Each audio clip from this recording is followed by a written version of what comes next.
Gracious and wonderful God, may the words of my mouth and the meditations of our hearts be acceptable to you, O Lord, our rock and our Redeemer. Amen. We don't know what to say when something bad happens. It's true, isn't it? When something bad happens either to us or to someone we care about, we don't know what to say. Many of you know that part of my training to be a pastor was time spent as a hospital chaplain in a program called Clinical Pastoral Education, and it's also called CPE.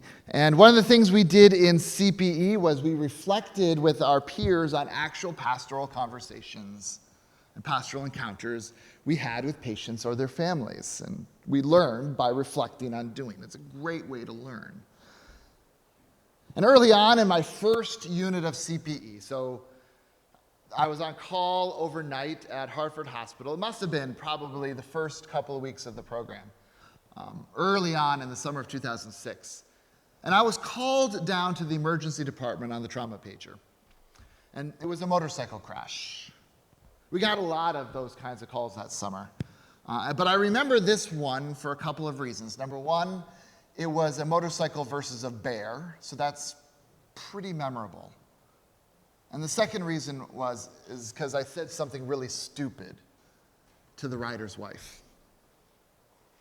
The rider was taken to surgery rather quickly, and my job was to meet the family and escort them to the surgical waiting area and sit with them until someone from the medical team could update them. And naturally, the rider's wife was upset with worry because she didn't know what had happened.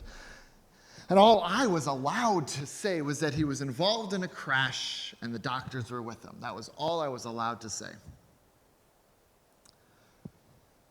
Now, in my experience, especially since then, I think that there seems to be two types of people when it comes to this kind of worry. The ones who shut down and worry silently on the inside, and then those who talk a mile a minute, processing their feelings out loud. Neither is the wrong way to be, okay? Neither one is wrong. It's just how we are as people. Well, this woman was the second type, wondering out loud, asking lots of questions, and as her anxiety level was rising, so was mine. Now, I'd only been a chaplain for a week or so. I hadn't even graduated from seminary yet. And oh my goodness, did I feel inadequate. Whew. I didn't want to look dumb, though.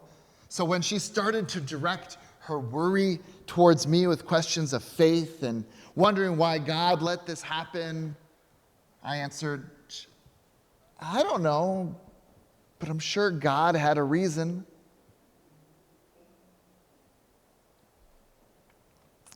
First came the stunned silence. Then came the response. What reason could God have to make my husband suffer? Now, I had no idea what to say. I mean, I was still wet behind the ears. And thankfully, I was saved by the doctors coming in to talk to the family. And I made my exit really quickly after that. And yes, for those of you who are wondering, the rider did survive, if I'm remembering right. But later on with my peer group, as we reflected on this encounter, we talked about that response, my response. And I learned that it probably wasn't the best thing to say at that moment. Well, yeah.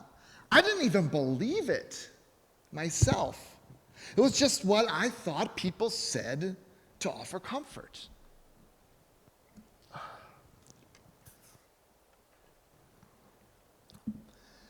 And I really have been thinking a lot lately about the things we say to each other.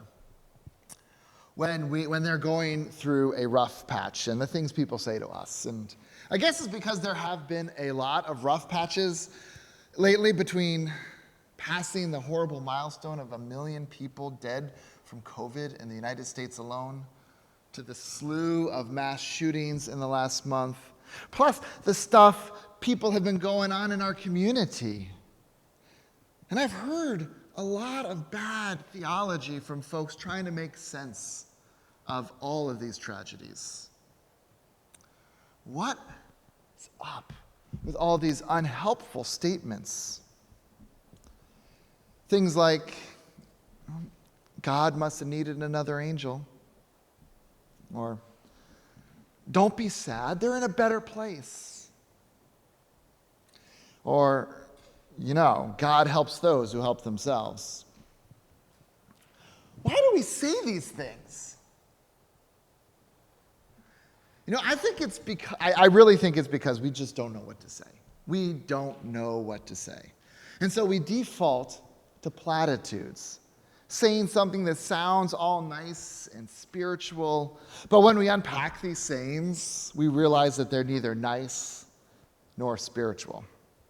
And so this summer, we're going to take a look at a bunch of these statements, what the Bible actually says, and a better way to think about it. And today we're starting with a variation of the one I used way back when with the family of that motorcycle crash victim. It was all a part of God's plan. It's all a part of God's plan. Is it? Really? Now, there are some Christian traditions that hold the belief that everything in your life is planned out by God, even before you were born. Our Puritan ancestors were among these traditions. In fact, you can see some of these undertones in that classic novel, Robinson Crusoe. Who's read Robinson Crusoe? It's a great book. Crusoe resigns himself to the island he's been stranded on because he believes that it to be God's plan. And he believes that if he's to be rescued, that is also God's plan. He was always talking about God's providence in that book. And these traditions exist in some form today as well. In some fundamentalist circles, everything that is happening in the world right now is all part of God's plan to bring about the end times, and we should go along with it in order to speed it up. It's true. And I hear that, and I just can't. I cannot get on board with that kind of faith. I can't follow that kind of God. Does God intentionally put us through traumatic experiences to teach us lessons? Did God need to bring about a pandemic killing over 6 million people worldwide to teach us something?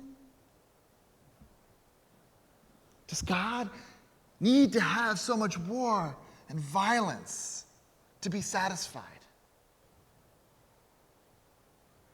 Does God want us to get cancer and suffer?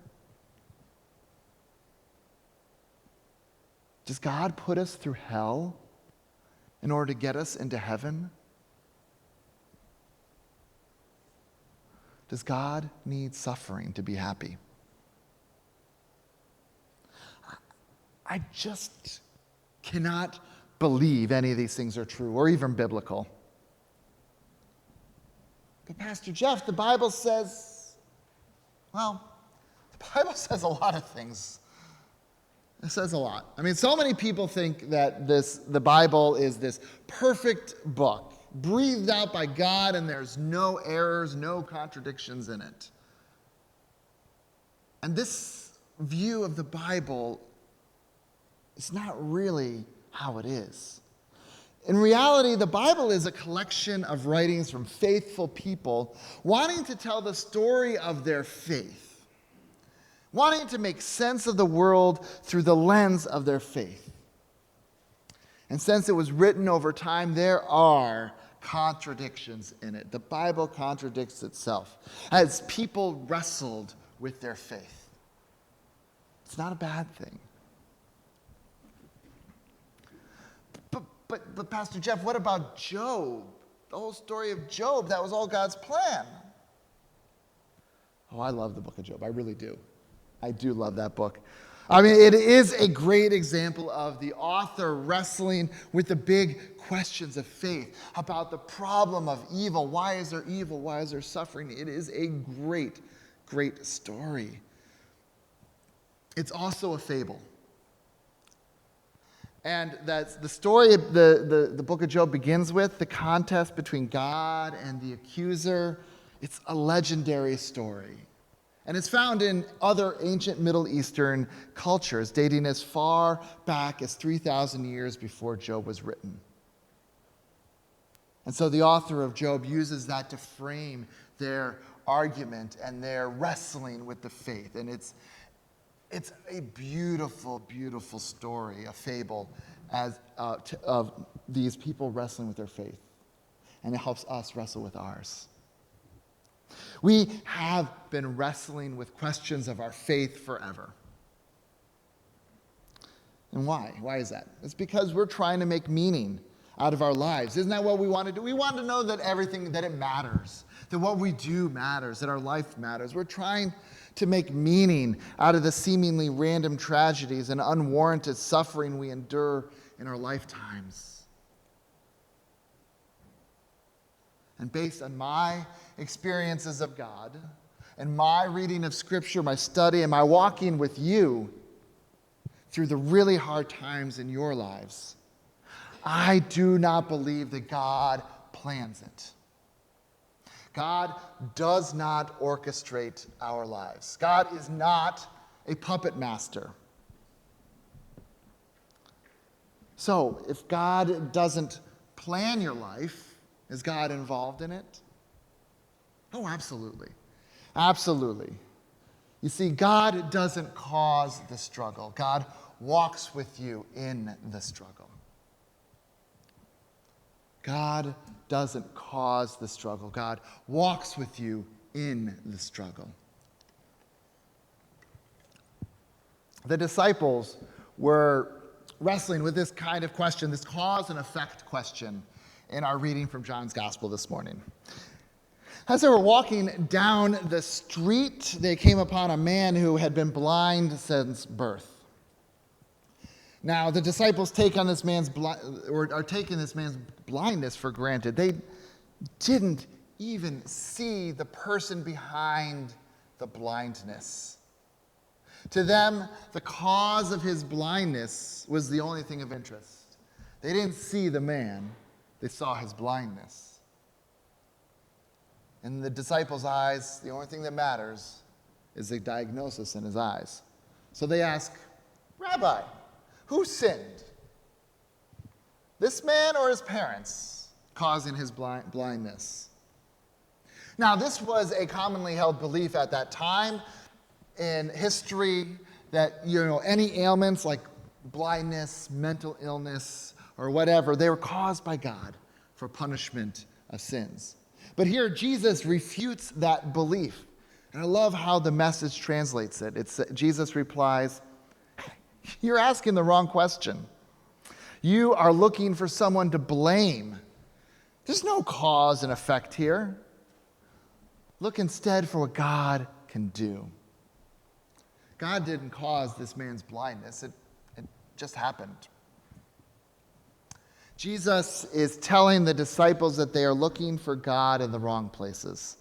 God is not in the cause of the suffering. God is in what's next. God doesn't cause the struggle. God walks with you in the struggle. Friends, I truly believe that God is leading us towards new life, whether that will be on, or whatever that will be on the other side of this struggle. And I know this to be true, not only from the Scriptures, but from my own experiences as well.